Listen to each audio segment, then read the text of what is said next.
Halo semuanya, Assalamualaikum warahmatullahi wabarakatuh. Hari ini saya kebetulan main-main ke basecampnya Kak Nuri. Ini dia Kak Nuri. Nah, Hai, Kak Nuri ini orang yang keren ya.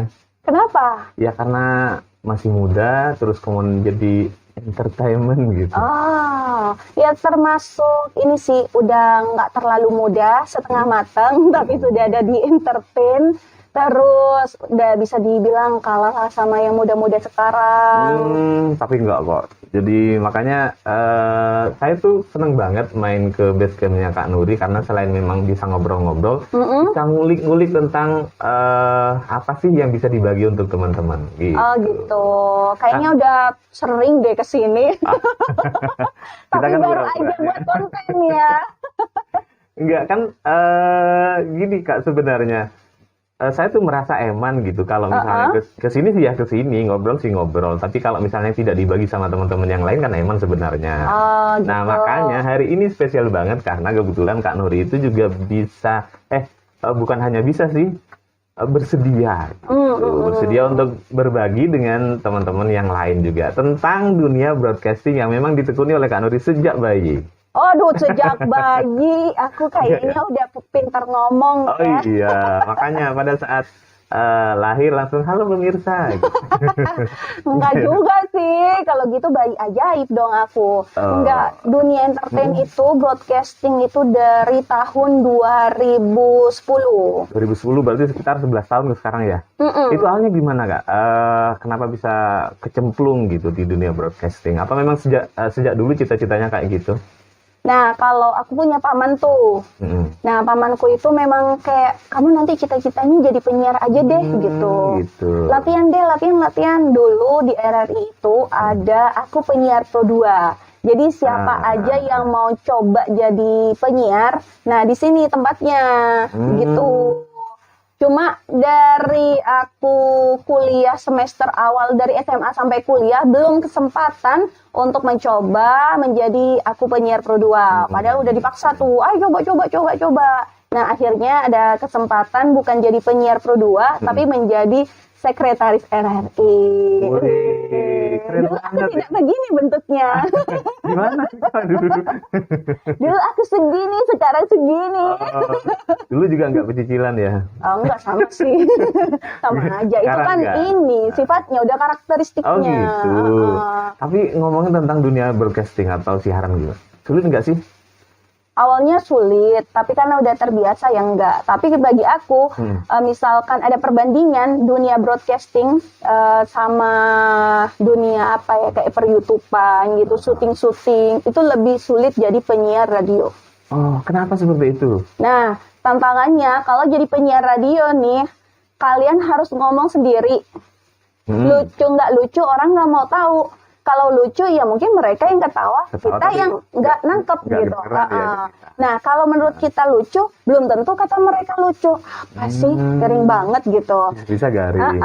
Tapi kalau kita buat konten misalnya tampil jadi MC atau jadi narasumber atau siapapun, kita TikTok nih berdua atau dengan audiens. Kalau kita ngelucu, mereka which is ketawa, kita udah tahu, senang. Iya kan? Langsung gitu ya. Nah, Udah senang. Tapi kalau kita jadi penyiar radio, mau lucu, kataku lucu, tapi belum tentu orang lain yang mendengarkan itu lucu. Karena theater of mind-nya setiap orang itu berbeda ketika mendengarkan radio. betul betul. Jadi kalau misalnya jadi penyiar radio itu latihannya gimana tuh? Biar bisa sulit ya sebenarnya kita berhadapan dengan mic aja, berhadapan dengan monitor, hanya ya benda-benda mati dalam tanda kutip kan. Iya benar, harus ada Latihannya. feelingnya, karena itu memang harus udah terbiasa. Kalau dulu di kita memang kayak kita magang dulu, Oh gitu. magang dulu selama berapa bulan, baru kalau kamu udah siap diduetin dulu. Ya, sama senior itu ya. Sama senior, udah siap lagi baru cemplung sendiri, belum langsung yang instan gitu nggak ada.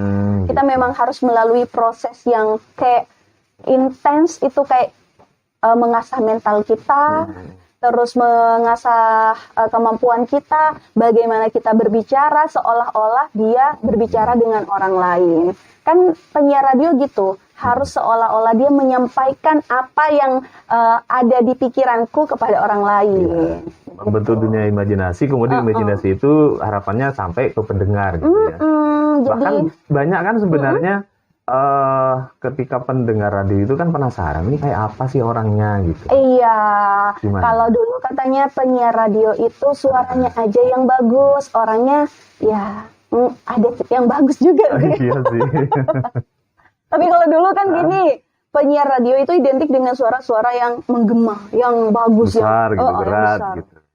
Selamat pagi pendengar, Anda masih bersama. Nah, begitu kan. Tapi gitu. kalau sekarang udah gimana? beda, zamannya udah beda. Mau itu di RRI atau radio sekelas Ardan pun, dia itu tidak mementingkan vokal yang harus menggema, harus yang kayak enak banget kayak penyanyi, enggak. Tapi bagaimana dia menciptakan theater of mind-nya dia gitu ketika dia siaran. Berarti semua orang punya kesempatan ya untuk jadi penyiar. Oh, punya dong. Yang penting Meskipun kemauan tidak semuanya aja. diterima gitu. Iya. Menjadi penyiar radio, kamu bakal mempunyai kesempatan yang luas. Misalnya, kamu bisa belajar dunia entertain seperti host, MC, moderator. Terus kamu bakalan update dengan informasi-informasi yang terkini. Iya. Identiknya kalau penyiar itu memang harus banyak baca ya, karena memang harus ngerti informasi. Banyak baca, banyak menghayal. Harus banyak tahu dan banyak maunya gitu. Iya, kalau berkaitan dengan fans Kak, ada nggak ya fans yang kayak betul-betul pengen ketemu sampai datangin ke sini, nyamperin gitu?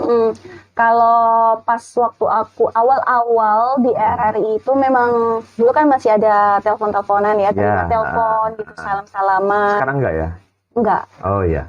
Ya memang bukan zamannya. Bukan zamannya begitu.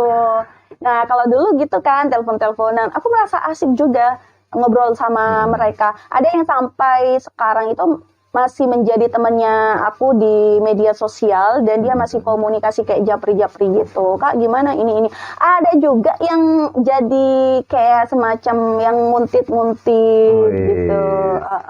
Ada sih. Tersembunyi, terselubung. Bukan terselubung, tahu sih. Tahu. Cuma kadang dia kayak ngejapri itu tengah malam gitu. Kan nggak enak aja kan. Tengah malam ngapain coba? Waktunya orang tidur. Karena terganggu nggak?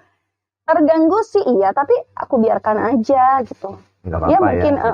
mungkin dia nggak punya teman ngobrol kali tengah malam ya kan. Betul. Jadi kalau sekarang nggak bicara tentang dunia broadcasting radio kan sekarang juga tidak hanya di saluran radio aja kan. Jadi bisa juga streaming, live di Instagram, YouTube. Gimana tuh menyatukan, nah yang dunia YouTube itu juga, YouTube, Instagram, menyatukan keduanya, yang memang satu auditif, satu kan audiovisual.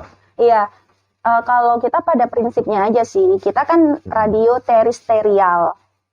Jadi memang ya yang diperkuat adalah terestrialnya.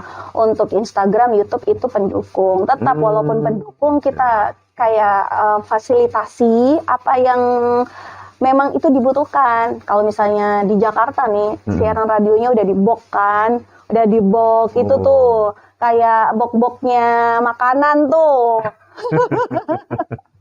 Box-box produk-produk yang tinggi. Nah, itu udah kayak siaran radio di sana. Jadi di RRI itu di pusat udah punya seperti itu. Seperti itu. Dan bukan ini loh, bukan cuma penyiarnya, tapi artis-artis yang ada di sana mengisi kayak dia yang nyanyi gitu. Seperti itu. Jadi ngikuti perkembangan zaman lah, nggak yang stagnan di radio aja. Cuma memang terestrial itu penting kita kuatkan agar orang-orang yang mungkin tidak mendapatkan siaran secara yang nggak bisa nonton gitu ya, nggak bisa nonton, orang-orang yang difabel, nah itu tetap mendapatkan akses informasi dari radio. Ya, karena radio itu kan tempatnya informasi sama hiburan juga ya. Kalau kembali ke basic Kak, modal utama atau modal dasar yang harus dimiliki oleh calon-calon penyiar nih, apa tuh? Ya, ini juga menarik. Pas waktu itu aku dapat materi dari seseorang yang, wah dia itu udah pangkatnya bagus lah istilahnya. Lagi dong. Kalau dia mengatakan penyiar radio mungkin dulu adalah orang-orang yang cuma cerewet gitu, cuma gitu. Dia bisa jadi penyiar radio. Kalau sekarang mau cerewet apapun, kalau kamu tidak punya pengetahuan, kita coret. gitu. Wow, jadi selain memang punya kemampuan untuk public speaking yang bagus, cerewet lah, dia juga harus open minded ya. Iya, harus punya ilmu yang mumpuni, dalam artian dia nggak boleh tertutup. Jadi seorang penyiar itu nggak boleh idealis. Gimana ya kan? Itu? Kalau sekarang udah zamannya beginian ya harus ngikutin gitu. Nggak boleh idealis. Makanya jadi harus terbuka. Dalam artian bukan buka baju ya. Menerima perkembangan berarti ya. Juga. Selain itu, selain memang kemampuan bercerewet tadi dalam tanda kutip ya, teman-teman ya, kemampuan cerewet, terus kemudian dia juga harus punya pemikiran yang berkembang, mindset lah. Itu apa lagi nih? Basic yang harus dilatih, suara. Suara pasti. Setiap kita mau buka siaran ya, kita suara harus latih kayak pasti gitu pemanasan. Itu tuh pengen tahu deh saya. Gimana itu gitu. Enggak maksudnya kalau apa tuh? Kalau latihan dasarnya. Itu terserah sih, setiap orang kan berbeda-beda ya intonasinya atau cara dia melatih vokalnya. Yang penting membuka ruang bagi diafragmanya. Gitu. Jadi memang pernafasan. Terus pernafasan diafragma misalnya ya. Terus kemudian olah vokal ya harus dilakuin juga. Iya. Gak penting sih kalau misalnya dia harus yang enak-enak banget ketika dia bicara. Kalau aku ya ketika bicara ya biasa aja gitu. Nggak perlu ditekan untuk penekanan perut atau di pita suara, nggak usah ditekan. Tapi kalau udah siaran pasti ditekan. Saya nih misalnya belajar, gimana ditekannya? Ditekan kayak penyanyi. Kalau orang nyanyi gimana? Bukan gitu. Penyanyi Anda ya. Saya bukan. Masih akan. Enggak. Itu bukan dunia saya. Anda vokal yang lain. Iya, saya yang lain. Ventriloquist misalnya. Iya. Enggak, jadi ditekan pada saat, kan sulit juga kan, misalnya kita juga harus mengatur jeda. Kita juga harus mengatur kapan kita ambil nafas gitu. Karena nggak mungkin pada saat itu gitu misalnya kan. Iya, ada yang terjadi sih. Oh gitu. Ya nggak apa-apa juga. Mau gimana lagi, itu kan naturally lah istilahnya. Nggak apa-apa juga. Cuma biar nggak terlalu terkesan kayak ngap-ngapan gitu, karena olah vokal itu kan juga ngap-ngapan ya kalau nggak bisa tahan. Jadi kalau udah posisinya bagus gitu, ditahan suaranya antara di perut dan juga di tenggorokan, tapi jangan terlalu banyak menekan tenggorokan. Aku tuh pernah terlalu banyak menekan tenggorokan hingga pita suaranya itu kayak apa ya, kusut gitu. Jadi nggak lurus dia, kusut karena terlalu banyak menekan di tenggorokan. Pada saat bicara ya? Pada saat siaran. Kalau bicara kan begini, apa adanya. Iya. Pada saat siaran, halo gitu ya? Ya enggak halo, cuma dia kayak apa ya, lebih bagus lah, keluarnya suara itu kan lebih bagus. Kayak orang kalau nyanyi kan dia pasti pakai suara perut, suara tenggorokan beda, falset beda, itu kan beda cara-caranya, teknik-tekniknya. Oh iya, kalau antara siaran di radio terus kemudian nge-MC seperti profesional ya, misalnya di panggung itu kan beda kan Kak? Beda. Gimana cara membedakannya? Ya beda, kalau MC itu kan lebih ke kayak acaranya ya udah tahu, misalnya pernikahan ya pernikahan resmi gitu. Tapi kalau basicnya penyiar, kontennya apa? Kalau kontennya aku seperti anak muda, ya berlagaklah seperti anak muda. Guyon, ketawa-ketawa gitu. Kan kalau MC resmi nggak mungkin ketawa-ketawa. Ya adalah satu dua ketawanya. Nggak melulu yang harus resmi-resmi, enggak. Tapi pasti which is berbeda ya, antara dia basicnya jadi penyiar terus nge-MC dan dia cuma nyemplung karena rasa keingintahuan untuk nge-MC gitu. Nah itu ada yang berbeda nanti. Berbedanya dari cara olah vokal, bagaimana dia stretchingnya berhenti di mana gitu, cara menghidupkan suasana itu biasanya berbeda. Ya beda lagi kalau orang udah terbiasa nge-MC, udah berapa lama nge-MC, ya mungkin itu karena udah udah kebiasaan aja. Begitu. Gitu kalau aku kan dunia MC dari radio juga, jadi penyiar dulu, baru nyoba ini MC pertama kali itu tahun berapa ya? Aku ingatnya pas hari jadi Kabupaten Sumeneb, pas waktu di Giling sana. Ya belum corona lah. Oh iya, sebelum corona lah. Sama sih, itu corona masih ada di awang-awang ya. Berapa sih tarifnya? kalau MC? Tergantung sih, tergantung acaranya apa. Enggak, barangkali juga ada teman-teman yang mau ngundang gitu. Ya enggak sampai jutaan, enggak lah. Oh gitu. Jadi kalau misalnya teman-teman masih tarif Sumenep lah. Oh gitu, bukan tarif Jakarta ya. Oh bukan. Meskipun alumni Jakarta kan. Bukan tarif Jakarta, aduh. Jadi kalau misalnya pengen ada acara nih, pengen di-MC-in sama Kak Nuri, kontak aja langsung Kak Nuri. Iya benar, jangan lupa untuk akun Instagram aku Adiansah Nuri. Akun TikTok aku. Punya TikTok. Oh iya dong. Satunya yang dong. nanti bakalan auto 1000. Oh, wow. 1000 followers ya Luar dibantu. biasa, berarti mau endorse juga silahkan ke akunnya Kak Nuri langsung ya. Iya, kalau endorse makanan itu sebelum para endorsement sekarang muncul. Nah, aku ingat itu pertama kali aku yang nge-review makanan karena memang membantu teman, teman. Gitu. Terus aku disuruh review ini seafood apa-apa. Nah, ternyata dari saking banyaknya review-review itu kan memang aku ikhlas aja gitu, nggak ada apa-apa, dikasih produk aku review gitu. Ternyata saking banyaknya produk-produk itu yang harus ku makan setiap hari, aduh, yang namanya otot-otot di tangan itu berasa ini ya. Kolesterol sudah mulai ya. Jadi aku berhenti aja untuk nge-review makanan, kecuali yang aku suka aja. Jadi kalau sekarang jadi milih-milih ya, makanan apa nih kira-kira yang akan aku review gitu. Enggak sih, kalau aku itu nge-review makanan nggak bayar. Iya, tapi kan milih-milih Kak. Iya, milih-milih. Sesukanya aku aja, kalau aku suka dengan makanan itu ya aku review kan, walaupun nggak dibayar. Aku nggak dibayar. Ada dalam prinsipnya aku ketika itu menolong usaha orang lain, nggak aku kasih bayaran. Oh gitu. Makanya kan kemarin juga bisnis nih. Ternyata minta tolong selebgram. Oh, ternyata budgetnya segini ya, review-reviewan. Mahal ya? Lumayan sih untuk Sumenep sih. Iya, tapi kan itu untuk akun yang pribadi kan ya? Iya. Kalau di radio tentu saja mengikuti program. Kalau di radio nggak boleh review-review ini makanan, harus bayar dong. Ini kan milik negara. Oh gitu loh. Jadi kalau misalnya pengen review makanan langsung ke Kak Nuri gitu. Iya, atau kita membantu kirim ke saya aja. juga nggak apa-apa, nanti tak sampein sebagian. Iya. Bayangin aja pas waktu ulang tahunnya aku dapat apa aja tuh makan. Dapat apa tuh? Tumpeng makanan, Tumpeng aja sampai 10 kue, terus pokoknya banyak sih yang lainnya. Sampai di rumah itu kayak capek juga yang mau makan, jadi aku kasih ke teman-teman gitu.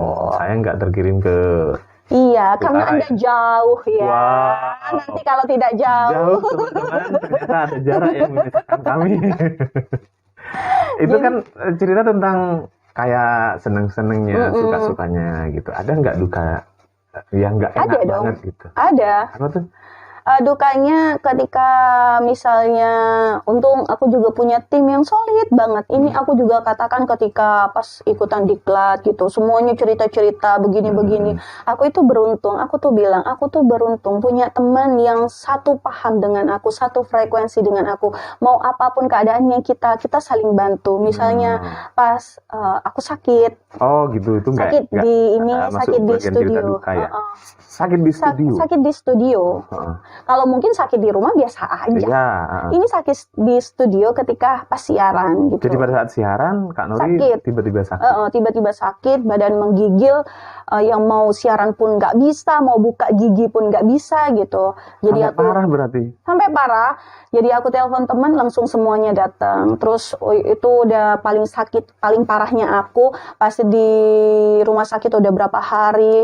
Pas tahu nggak responnya teman-teman itu, walaupun Gimana? mereka itu kayak kerja di waktunya aku ya, mereka itu kan kerja otomatis double waktunya, karena aku nggak masuk, gitu ya. karena aku nggak masuk kan.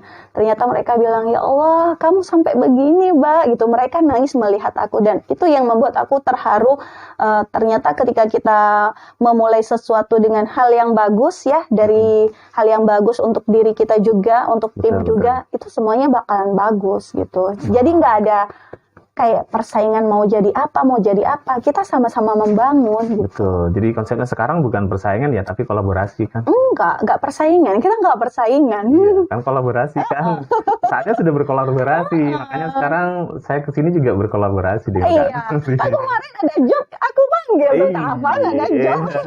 Iya dong. Tapi misalnya aku mood untuk sendirian karena cuannya bagus ya. Wow. Ini ya basic ya, mak-mak. MC itu kan mencari cuan ya. Basic banget teman-teman. Jadi ya mak-mak lah gitu. Jadi aku sendirian aja. Tapi aku selalu bagiin kepada orang yang pengen jasa aku gitu ya.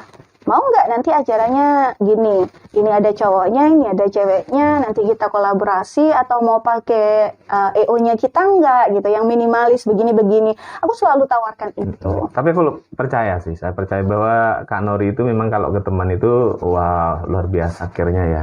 Karena saya juga pernah beberapa kali kan di kontak gitu. Iya, Anda jangan lupa itu ya. Oh enggak akan lupa. Dan tidak akan pernah lupa karena kita kan temenan. Ya, sampai ada tuh ingat ya, aku kan sering datengin Kak Afan tuh untuk ulang tahun teman-temanku. Kadang aku bikin surprise kan, Kak Afan yang datang jadi bintang tamunya. Nah, sampai orang itu ngontak, coba deh Nuri kontakkan Kak Afan itu budget berapa yang temenan sama kamu. Ya, dikira sama semua gitu. Janganlah, beda antara sekolah dan pribadi beda gitu. Antara siapa dan siapa itu beda. Masa semuanya pakai jalur saya gitu. Wah, seperti itu nih teman-teman semuanya ya, cerita-cerita tentang dunia broadcasting, dunia kepenyiaran yang sudah dilakoni oleh Kak Nuri sudah sekitar 11 tahun lah. Dan itu usia yang cukup lama ya sampai jadi penyiar matang. Tapi tentu saja tidak hanya sekedar cerita sukanya, ada cerita dukanya juga. Maka teman-teman ada pesan nggak untuk teman-teman kalau misalnya ingin jadi penyiar gitu? Iya, mau apapun profesinya ya, mau jadi penyiar atau apapun, aku selalu satu sih yang selalu aku pegang. Kamu mau ketemu sama siapa, mau bekerja jadi apapun, jadi yang penting itu adalah attitude aja. Attitude-nya dulu yang dikedepankan, bukan pengetahuannya. Karena kita orang Indonesia itu adalah orang yang beradab. Adab dulu gitu, yang ditekankan, baru nanti ilmunya. Baru nanti pengetahuan kamu yang boleh diadu. Jadi kalau aku gitu, selalu attitude. Mau kamu jadi penyiar atau apapun, kadang sih ini udah problematika di seluruh Indonesia. Misalnya kalau mau rekrut baru, udah songong dulu aja yang yang diperlihatkan kepintarannya. Padahal kalau menurut aku itu nggak penting. Pintar itu bisa selalu diolah, selalu diupdate dengan pengetahuan-pengetahuan yang sekarang yang aksesnya tinggal begini doang gitu. Betul. Tinggal dibaca, kamu searching, kamu olah kata. Tapi satu hal, attitude itu yang tidak bisa diperbaiki. Betul. Kalau wawasan itu mudah dicari ya, tapi kalau sudah attitude itu wah sulit banget. Iya. Kalau orang bilang ngapain attitude jadi penyiar radio? Kelihatan kok nantinya bagaimana kamu convert atau enggak dengan temennya. Memang jadi penyiar cuma sendirian? Enggak kan? Harus gabung sama yang lain kan? Harus sepemikiran juga. Jadi nanti program-programnya apa yang mau dikedepankan itu kan nyambung jadinya begitu. Siaran boleh sendirian, tapi hal-hal yang dikerjakan nanti kan bareng tim. Betul. Wow, keren sekali Kak Nuri. Dan seperti itu loh teman-teman, senang loh bisa ngobrol-ngobrol sama Kak Nuri. Oh masa sih? Aku senang banget. Aku rasanya kurang percaya itu. Enggak serius, nanti kapan-kapan bisa main lagi ke sini, kita ngobrol-ngobrol lagi. Ngulik-ngulik lagi ilmu yang Kak Nuri punya untuk dibagikan sama teman-teman. Iya, mudah-mudahan bisa bermanfaat ya. Amin. Untuk ilmunya, ya yang penting itu aja, attitude aja dulu. Perkara ilmu kalian bisa update dengan berbagai informasi yang sudah ada, sudah bisa diakses melalui gadget, apapun itu. Mau jadi pengusaha pun aku juga beretitude gitu, karena aku lebih suka orang yang beretitude atau beradab. Oke, seperti itu teman-teman, dan kita harus pisah dulu. Kak Nuri terima kasih banget ya. Iya. Sudah abis ini ada waktu. Makan-makan atau gimana? Ada. Teman-teman juga kalau mau ikut silahkan. Oke, terima kasih. Jadi saya pamit, Kak Nuri juga pamit dong. Iya, aku juga pamit. Terima kasih sudah menyaksikan channelnya Kak Afan ya. Jangan lupa di like, share, dan juga subscribe. Iya, jangan lupa.